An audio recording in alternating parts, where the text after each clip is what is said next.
ونصلي ونسلم على رسوله الكريم أما بعد فأعوذ بالله من الشيطان الرجيم بسم الله الرحمن الرحيم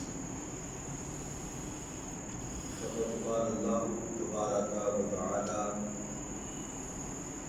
في الكلام المجيد والفرقان الحميد من يعظم شعائر الله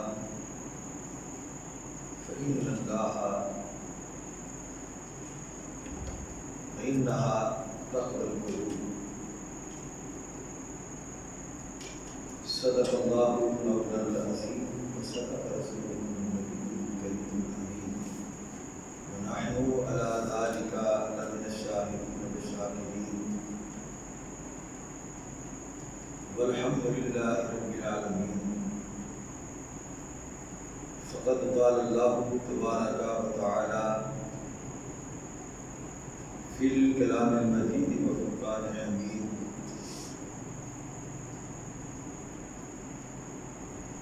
في شان حق حبيبه محترم فامرا إن الله وملائكته يصلون على النبي يا أيها الذين آمنوا صلوا عليه وسلموا تسليما.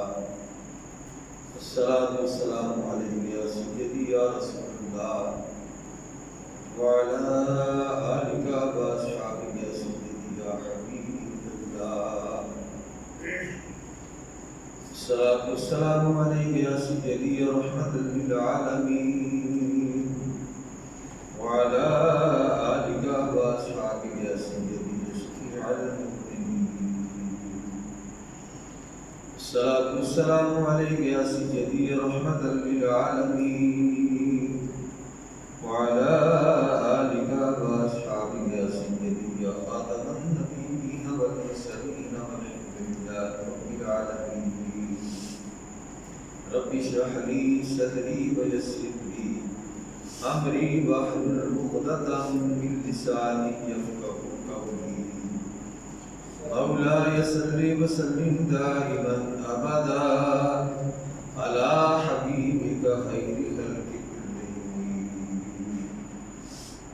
اللہ کی سنا حضور سید عالم صلی اللہ علیہ وآلہ وسلم کی بارگاہ کی حقیقت ہدیہ درود و سلامت کے بعد اس انتہائی مختصر وقت کے اندر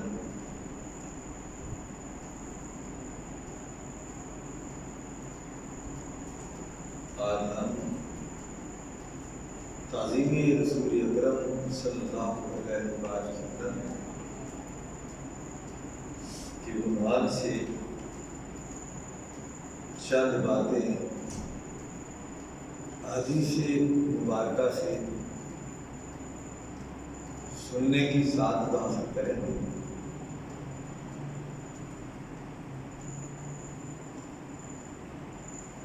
اللہ کریم کا یہ ارشاد من یعظم شعائر اللہ، جو اللہ کی نشانیوں کی تعظیم کرتا ہے،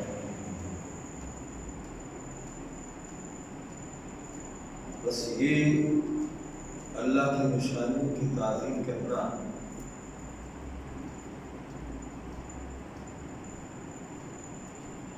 دلوں کا تقویٰ ہے.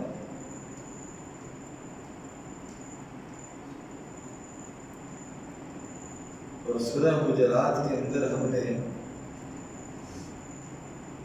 پہلی آیت کریمہ کے اندر پڑھا، اللہ تعالیٰ نے فرمایا یا ایھا الذین آمنوا لا تقدموا بین یدی اللہ ورسولہ، کہ ایمان والو مت پہل کرو اللہ پر اور اللہ کے رسول پر.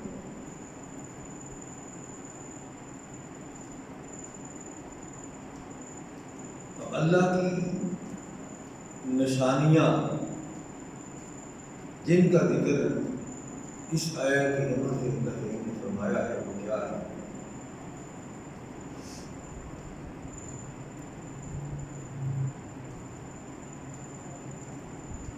اس کی تفصیل دوسری آیت کریمہ کے اندر اللہ کریم نے فرمائی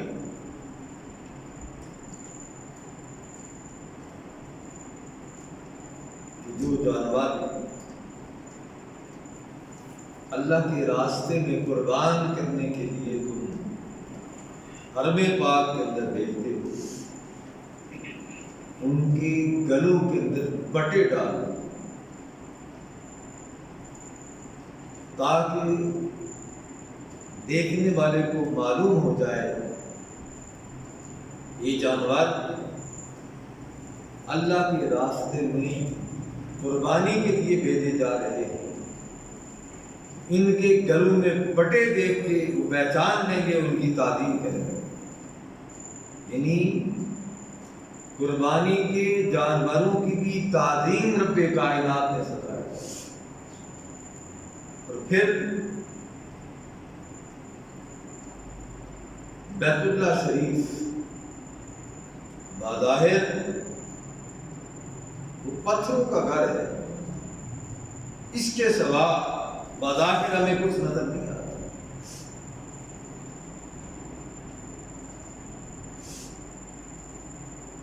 غلاف کعبہ یہ اس کی بیرونی ساخت ہمیں نظر آتی ہے،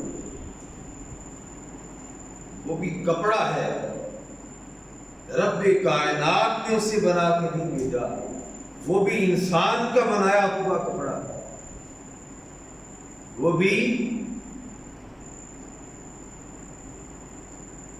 5, 10, 20 سال پرانا نہیں ہے، بلکہ ہر سال نیا غلاف سل کے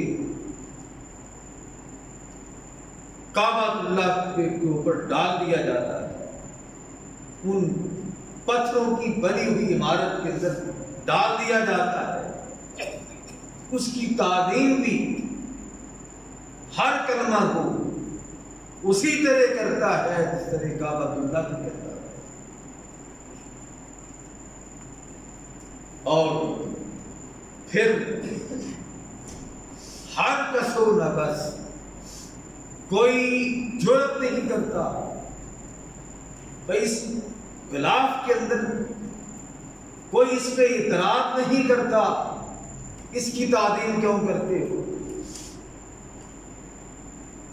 ہر کوئی اگر کسی کو مل جاتا ہے، ایک ٹکڑا ہی مل جاتا ہے، تو اس ایک ٹکڑے کی بھی وہ اسی طرح تعظیم کرتا ہے جس طرح وہ بیت اللہ کی تعظیم کرتا ہے۔ ہر سال بیت اللہ شریف کا جو غلاف ہے اس سے تبرک کے طور پہ تقسیم کیا جاتا ہے، لوگ اس سے تبرک کے طور پہ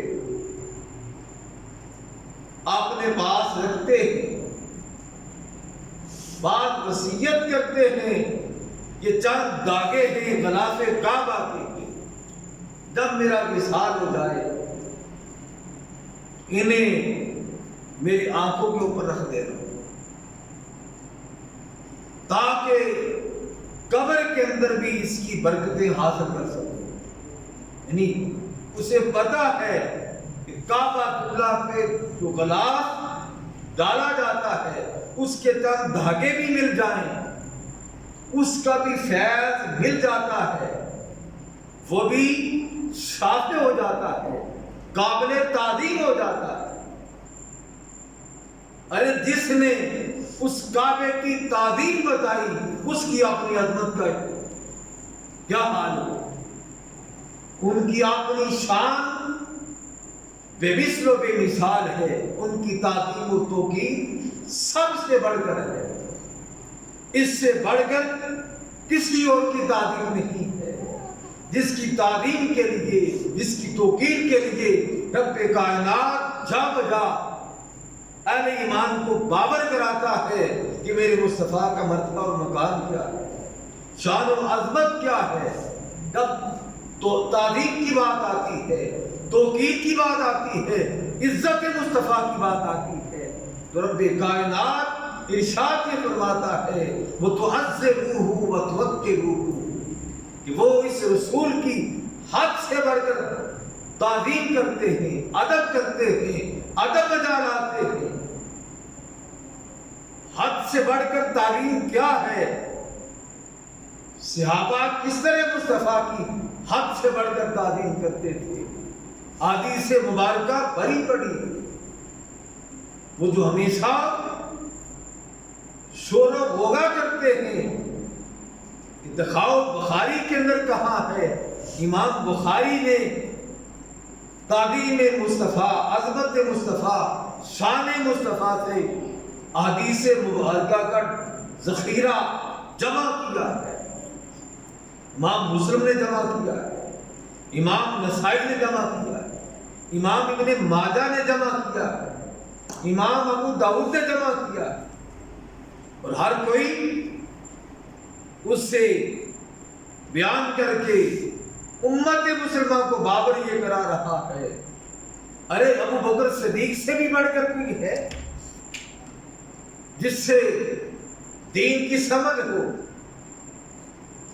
دین میں سب سے بڑا سمجھدار ابو بکر صدیق ہے، عمر فاروق ہے، عثمان غنی ہے، مولا علی ہے۔ وہ اس قدر تعظیم مصطفیٰ بجا لاتے ہیں کہ اگر مصلی امامت میں بھی کھڑے ہوں اور مصطفیٰ کریم صلی اللہ علیہ وآلہ وسلم کے در دولت کا پردہ سرک جائے، وہ مصلی چھوڑ دیتے ہیں، پیچھے چلے آتے ہیں، شاید میرے آقا تشریف لا رہے ہیں۔ امام بخاری بیان کرتے ہیں حضرت انس بن مالک انصاری جو نبی کریم رؤوف الرحیم صلی اللہ تعالی علیہ وآلہ وسلم کے خادم خاص ہیں، وہ ارشاد فرماتے ہیں کہ جس مرد کے اندر میرے مصطفیٰ کریم صلی اللہ علیہ وآلہ وسلم نے اس دار فانی سے دار بقا کی طرف سفر باندھا، اس مرد میں ابو بکر صدیق رضی اللہ تعالیٰ عنہ امامت کروا رہے تھے۔ حدیث کے الفاظ کیا ہیں؟ ان ابا بکر کان یصلی لهم فی وداع النبی الذی توفی فیہ حتی اذا کان یوم الاثنین۔ اس مرض کے اندر ابو بکر مسلسل نماز پڑھا رہے تھے یہاں تک کہ پیر کا دن آ گیا۔ یہ امام بخاری بیان کر رہے ہیں، یہ امام مسلم بیان کر رہے ہیں۔ امام بخاری نے اس کو متعدد ابواب کے نیچے باندھا ہے۔ کتاب الاذان کے اندر دیکھیں تو یہی حدیث پاک ہے۔ پھر امام مسلم نے کتاب الصلاۃ کے اندر اس حدیث پاک کو باندھا ہے۔ پھر امام نسائی نے کتاب الجنائز کے اندر اس حدیث پاک کو نقل کیا ہے۔ امام ابن ماجہ نے انہوں نے بھی اسی طرح کتاب الجنائز کے اندر سے ذکر کیا ہے۔ ابن خزیمہ نے یعنی متعدد ائمہ کرام نے اس حدیث پاک کو حضرت انس بن مالک انصاری جو نبی کریم صلی اللہ علیہ وآلہ وسلم کے خادم خاص ان سے بیان کیا ہے کہ حضرت ابوبکر صدیق آقا کریم کے اس بیماری کی حالت میں جس بیماری میں آقا کریم صلی اللہ علیہ وآلہ وسلم نے آخرت کا سفر باندھا، نماز پڑھا رہے تھے حتیٰ کہ پیر کا دن آ گیا۔ وہ فرماتے ہیں کیا ہوا؟ وَهُمْ صُفُوفٌ فِي الصَّلَاةِ، اور صحابہ کرام نماز میں تھے، نماز پڑھ رہے تھے، اقامت ہو چکی تھی، مصلی امامت پہ ابوبکر صدیق کھڑے ہو چکے تھے۔ کیا ہوا؟ اسی اثنا میں فَقَشَفَ النَّبِيُّ صلی اللہ تعالی علیہ وآلہ وسلم ستر الحجرتی، آقا کریم صلی اللہ علیہ وآلہ وسلم نے اپنے حجرے مبارک کا پردہ اٹھایا۔ اس کی تفسیر کے اندر مفسرین لکھتے ہیں کہ آقا کریم صلی اللہ علیہ وآلہ وسلم کا جو پردہ اٹھانا تھا اس کی وجہ یہ تھی، آپ دیکھنا یہ چاہتے تھے کہ میرے ابو بکر پہ میرے صحابہ کس طرح اعتماد کر کے پیچھے نماز پڑھ رہے ہیں۔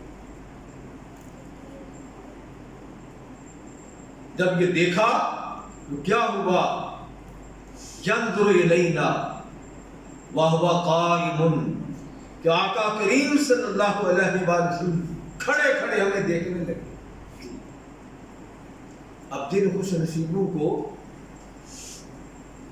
روزہ رسول کی زیارت نصیب ہوئی ہے وہ جانتے ہیں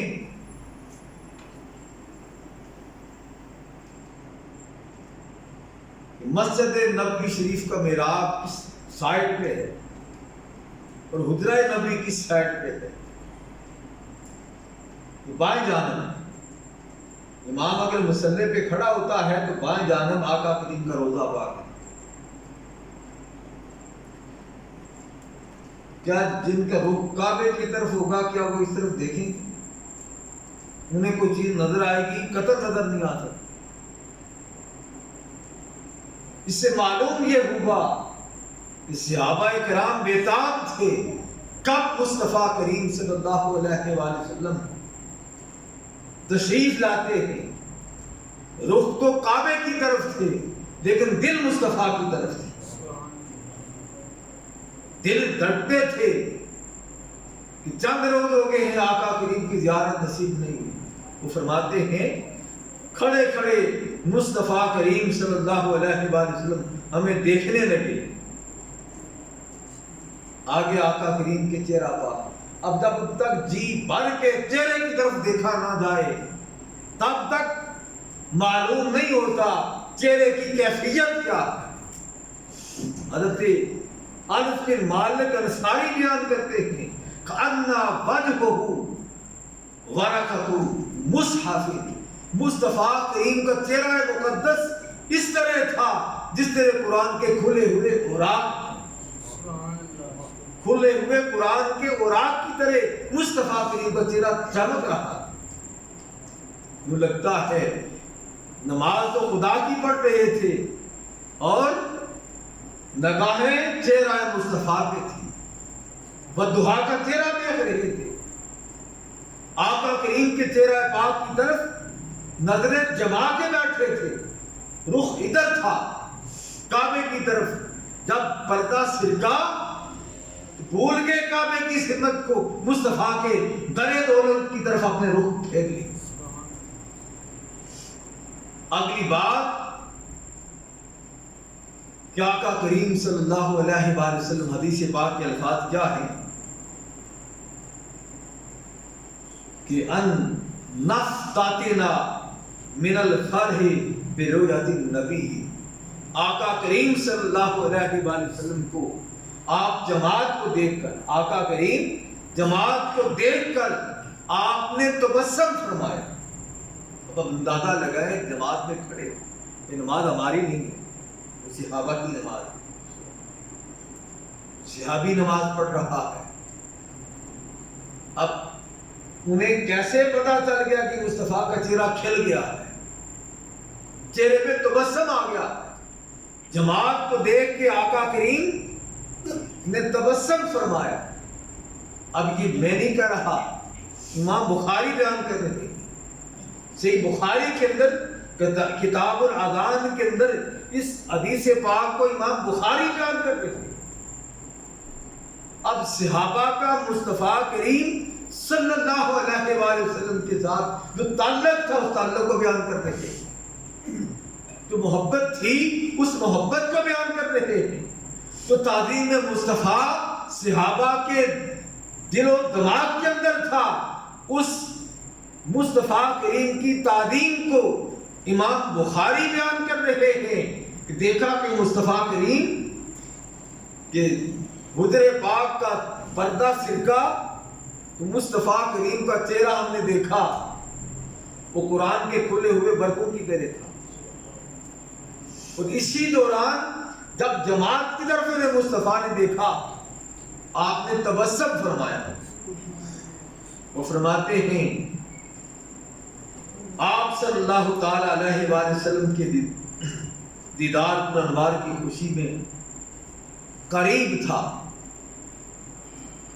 صحابہ کہتے ہیں قریب تھا کہ ہم نمازیں توڑ دیں. یعنی دیدار مصطفیٰ میں قریب تھا کہ ہم نمازیں توڑ دیں. اور اسی دوران وہ فرماتے ہیں حضرت ابو بکر صدیق رضی اللہ تعالیٰ عنہ، ان کا حال یہ تھا کہ وہ مصلی امامت پہ کھڑے ہیں. یہاں اگر امام کھڑا ہو تو وہاں حجرے میں کچھ نظر آتا ہے، یوں لگتا ہے آپ نے بھی رخ مصطفیٰ کی در دولت کی طرف کر لیا.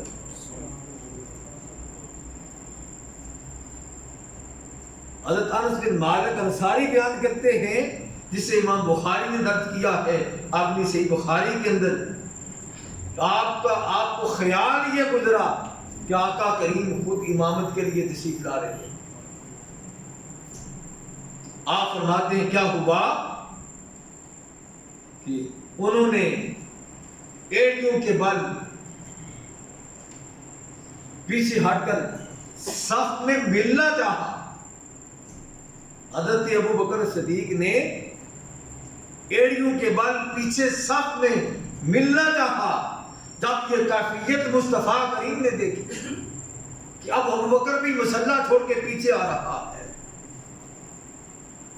تو آقا کریم نے حضرت انس بن مالک انصاری فرماتے ہیں آقا کریم نے اشارہ فرمایا اتم الصلاۃ، کہ تم اپنی نمازوں کو مکمل کرو. پھر آقا کریم نے اپنے روزہ اطہر کا، اپنے در دولت کا پردہ نیچے گرا دیا، اور وہ فرماتے ہیں اسی روز مصطفیٰ کریم کا وصال ہو گیا. اب ذرا اندازہ لگائیں اس کے اندر جو بات مصطفیٰ کریم نے ہمیں بتائی کہ نماز کامل ہی تب ہوتی ہے جب تصور مصطفیٰ پختہ ہو. اگر ایسا نہ ہوتا، اس تصور کی پختگی نہ ہوتی، اگر یہ خیال غیر ہوتا، میرے مصطفیٰ فرماتے صحابہ نمازیں توڑ دو کیونکہ تمہاری توجہ کعبے سے ہٹ گئی تھی، میرے در دولت کی طرف ہو گئی تھی، نمازیں توڑ کے نئے سرے سے نماز پڑھو. نہیں، کیا ارشاد ہے حدیث پاک کے، آقا کریم نے فرمایا اتموا صلاتکم، میرے صحابہ اپنی نماز پوری کرو. نماز کو مکمل کرنے کا حکم دیا. ابو بکر صدیق کو حکم دیا کہ آپ اپنے مسلح پہ قائم رہتے ہیں.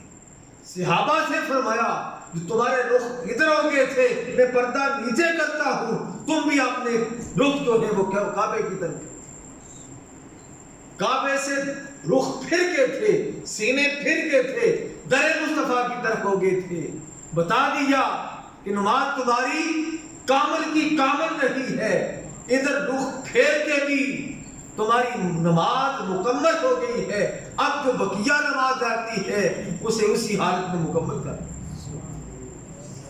اب تعظیم مصطفیٰ صحابہ کرام کے درمیان کیا تھی، حضور کی تعظیم کیسے کرتے تھے. اللہ کریم تو یہاں فرماتا ہے کہ تم اللہ کی نشانیوں کی تعظیم کرو. اور صحابہ کرام رضوان اللہ علیہم اجمعین، ان کا تصور مصطفیٰ کے بارے میں کیا تھا کہ مصطفیٰ کریم صلی اللہ تعالی علیہ وسلم کے جسم کے ساتھ جو چیز مس ہو جاتی ہے، کائنات کی کوئی بھی چیز اس کا مقابلہ نہیں کر سکتی. عدد میں، تعظیم میں، مقام میں، شان میں، عظمت میں، کمال میں.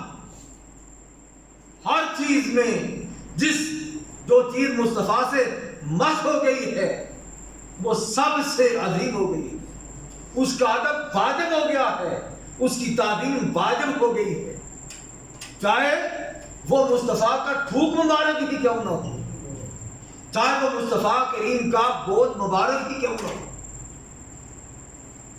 چاہے میرے مصطفیٰ کریم صلی اللہ علیہ وآلہ وسلم کے وہ منہ مبارک ہی کیوں نہ ہو،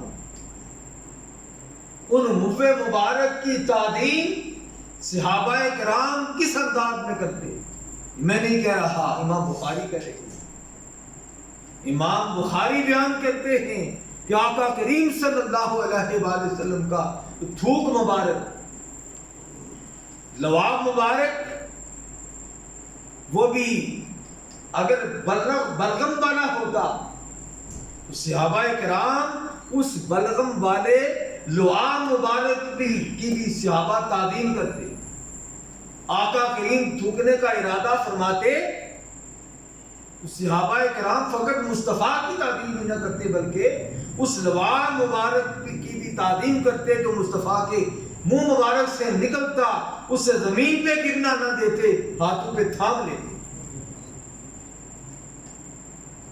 صحابہ بتا رہے ہیں شان مصطفیٰ کیا ہے، تعظیم مصطفیٰ کیا ہے، وہ بتاتے یہ ہے کہ دیکھو ہم نے مصطفیٰ کریم کی تعظیم کی ہے، اور تعظیم کے اندر ہم نے کسی حد کو قائم نہیں کیا کہ بس یہ مصطفیٰ کے ادب کی حد ہے، تعظیم مصطفیٰ کی حد ہے، اس سے آگے تعظیم مصطفیٰ نہیں ہو سکتی۔ صحابہ کرام رضوان اللہ علیہم اجمعین، اب کہیں بھی یہ نہیں ملے گا کہ اللہ نے حکم دیا ہو کہ مصطفیٰ کے لعاب مبارک کی تعظیم کرو، کہیں نہیں ملا ہوگا کہ میرے آقا کریم نے فرمایا ہو کہ میرے لعاب کی تعظیم کرو، کہیں نہیں ملے گا میرے وضو کے جو قطرے زمین پہ گرتے ہیں ان کی تعظیم کرو، انہیں سنبھال لو، انہیں اپنے لیے خیر و برکت کے لیے جمع کر لو، کہیں بھی نہیں مصطفیٰ کریم نے۔ اب صحابہ نے کیا، میرے مصطفیٰ نے منع نہیں کیا، یہ نہیں کہا یہ کیا کرتے میں بھی تمہارے جیسا، یہ پانی کے قطرے تمہارے بھی تو گرتے زمین پہ، میرے اگر گر گئے تو پھر کیا ہوگا؟ نہیں، صحابہ کرام مصطفیٰ کریم کا وضو مبارک فرمانے سے پہلے وہ وضو بنا لیتے، برتن نیچے رکھ لیتے، اپنے برتنوں کے اندر مصطفیٰ کریم وضو فرماتے، وہ وضو کیا ہوا پانی نیچے نہ گرنے دیتے، برتنوں پہ سوار لیتے، برکت کر کے گھروں میں رکھ لیتے، بیمار کو دیتے، شفا مل جاتی، جس گھر کے اندر بے برکتی ہوتی اسے دیتے، برکت آ جاتی۔ اور منہ مبارک آقا کریم کے منہ مبارک اب حجامت کرواتے تو صحابہ کرام آقا کریم کے گرد گھیرا ڈال لیتے، منہ مبارک کو سنبھال لیتے، ایک دوسرے کو برکت کے لیے تبرک کے لیے دے دیتے۔ اور شاہ ولی اللہ محدث دہلوی، یہ منہ مبارک کی حدیث پاک کو یہ بخاری کی ہے، مسلم کی ہیں، نسائی کی ہیں، ابن ماجہ کی ہیں، ابو داؤد کی ہیں۔ حضرت شاہ ولی اللہ محدث دہلوی فرماتے ہیں کہ ہمارے پاس بھی آقا کریم کے منہ مبارک ہیں، اور ہم انہیں عام دنوں کے اندر نہیں کھولتے، خاص موقعوں پہ ہم ان کی زیارت کرواتے، لیکن اس منہ مبارک کی شان آپ بیان یہ کرتے کہ ہم نے اس کی تعظیم کے لیے اس قدر اہتمام کر رکھا تھا کہ 3 بکس سے جن کے اندر ہم نے ان منہ مبارک کو محفوظ کر کے رکھا ہوا تھا۔ وہ فرماتے ہیں کہ ان کی شان و عظمت یہ تھی اگر کوئی بد عقیدہ آ جاتا تو جس بکس کے اندر مصطفیٰ کے منہ مبارک تھے، چابی وہی ہوتی لیکن تالا نہ کھلتا، چابی وہی ہوتی لیکن تالا نہ کھلتا، اور جب ہم کھول لیتے جس کے اندر سارے بہادر لوگ ہوتے، وہ مبارک جب کھول کے کھلے میدان کے اندر رکھتے، آسمان پہ کہیں بھی تو بندی کا نام و نشان نہ ہوتا، کہیں بھی نام و نشان نہ ہوتا۔ جس مقام پہ مصطفیٰ کریم کے منہ مبارک ہوتے، ہم دیکھتے بدری وہاں پہ سایہ کر لے۔ شاہ ولی اللہ محدث دہلوی یاد کرتے، تعظیم مصطفیٰ اور توقیر مصطفیٰ، اللہ کریم اپنے محبوب پاک کا صدقہ آقا کریم کی جس طرح تعظیم کرنے کا حق ہے، ہمیں اسی طرح آقا کریم کی تعظیم کرنے کی توفیق عطا فرمائے۔ وآخر دعوانا الحمدللہ رب العالمین، سنتے ادا فرمائے۔